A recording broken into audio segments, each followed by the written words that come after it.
ఇది మూంగ్ దాల్ పెసరపప్పు అనమాట. పొట్టు పెసరపప్పు తీసుకోవాలి. ఒక కప్పు ఏమో మినపప్పు తీసుకున్నాను.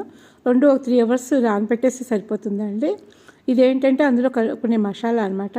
2 స్పూన్లు ధనియాలు, సోంపు, జీలకర్ర, 2 ఎండుమిరపకాయలు, కొంచెం మిరియాల పొడి వేసాను. ఈ పౌడర్ ఏంటంటే ఆ మసాలా కలిపితే అవి చాలా బాగుంటాయి అన్నమాట.